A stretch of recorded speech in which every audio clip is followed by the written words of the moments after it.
പുന്നപ്പുഴ ഇപ്പോഴും കുത്തിയൊലിച്ച് തന്നെ നിൽക്കുകയാണ്. ഒരു മണ്ണിടിച്ചിലാണ് ഈ സാഹചര്യം രൂപപ്പെടുത്തിയത് എന്ന തരത്തിലുള്ള വിവരങ്ങൾ ഏറ്റവും ഒടുവിലായി പുറത്തു വരുന്നുണ്ട്. ഇപ്പോഴും ആ മേഖലയിലുള്ള ആളുകൾ ആശങ്കയോടുകൂടി കഴിയേണ്ട സാഹചര്യം, ജീവനോപാധികളടക്കം നഷ്ടപ്പെട്ട് കഴിയുന്ന ഒരുപാട് മനുഷ്യർ, എങ്ങനെ ജീവിക്കുമെന്നറിയാതെ കഴിയുന്ന മനുഷ്യർ, അതിനിടയിലേക്ക് ഇത്തരത്തിലുള്ള സംഭവങ്ങൾ കൂടി ഉണ്ടാകുമ്പോൾ അവരുടെ ആശങ്ക ഇരട്ടിയാവുകയാണ്. അതുകൊണ്ട് ഇതൊരു വൈകാരിക പ്രതികരണം മാത്രമല്ല, അവർ മുന്നോട്ട് വയ്ക്കുന്ന ചില ഗുരുതരമായ വിഷയങ്ങളുണ്ട്. അർഹരായവരെ തഴഞ്ഞു, കൂടുതൽ മേഖലകളിൽ നിന്ന് ആളുകളെ പുനരധിവസിപ്പിക്കണം എന്നതടക്കമുള്ള ആവശ്യങ്ങൾ. ഇന്നുയർന്നു വന്ന പ്രതിഷേധത്തെ നമ്മൾ എങ്ങനെയാണ് കാണേണ്ടത്, ജോൺ പെരുവന്താനം? അതിൽ ആ പ്രതിഷേധം രൂപപ്പെട്ടതിൽ ഉദ്യോഗസ്ഥർക്കടക്കം പങ്കുണ്ടോ? അല്ല, ഇത് ഗവൺമെന്റിന്റെ വീഴ്ചയാണ്. വാസ്തവത്തിൽ ഒരു ദുരന്തം ഉണ്ടാവുന്ന മേഖലയിൽ ദുരന്ത നിവാരണ അതോറിറ്റി ദുരന്തം ഉണ്ടായതിനു ശേഷമല്ല ഇടപെടേണ്ടത്. ദുരന്ത മേഖലകളെ ഇവിടെ ഐഡന്റിഫൈ ചെയ്തിട്ടുണ്ട്. നമുക്ക് കൃത്യമായിട്ട് അറിയാം, കേരളത്തിൽ 17,000 മലയിടിച്ചൽ മേഖലകളും 13,000 ഉരുൾപൊട്ടൽ മേഖലകളും ഉണ്ട്. ഇവിടെ മനുഷ്യവാസം ദുസ്സഹമാണ്, ദുരന്തപൂർണമാണ്.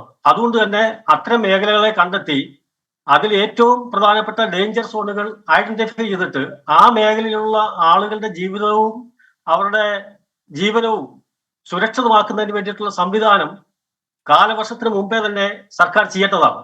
അത്തരം ഒരു കാര്യം ഇവിടെ ചെയ്തിട്ടില്ല എന്നുള്ളതാണ് സംഭവിച്ചിട്ടുള്ള വീഴ്ച. അത് മാത്രമല്ല, ഈ ജനങ്ങൾക്ക് വാഗ്ദാനം കൊടുക്കുകയും ആ വാഗ്ദാനം ഒരിക്കലും നടപ്പാക്കാതിരിക്കുകയും ചെയ്യുന്ന രാഷ്ട്രീയ നേതൃത്വങ്ങളുടെയും ഭരണാധികാരികളുടെയും സമീപനം അത് കൊടുംചതിയാണ്, വഞ്ചനയാണ്.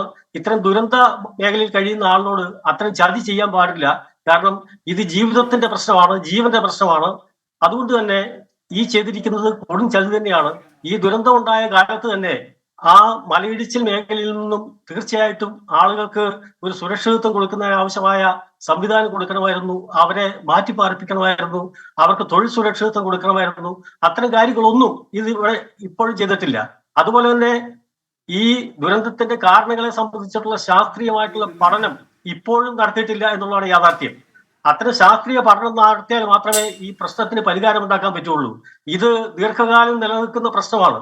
1-2 ദിവസം കൊണ്ട് അവസാനിക്കുന്നതല്ല. എല്ലാ മഴക്കാലത്തും ഇത് ആവർത്തിക്കപ്പെടുന്ന പ്രശ്നമാണ്. അതുകൊണ്ട് തന്നെ ദീർഘകാല അടിസ്ഥാനത്തിൽ മനുഷ്യന്റെ ജീവന്റെ സുരക്ഷ ഉറപ്പാക്കാൻ കഴിയുന്ന ശാസ്ത്രീയ പഠനത്തിന്റെ അടിസ്ഥാനത്തിൽ നടപടികൾ എടുക്കേണ്ട കാര്യമാണ്. അതിൽ സർക്കാർ പൂർണ്ണമായും പരാജയപ്പെട്ടിരിക്കുന്നു എന്നുള്ളതാണ് ഇന്ന് ഉണ്ടായിട്ടുള്ള ഈ സംഗതികളുടെ കാരണം.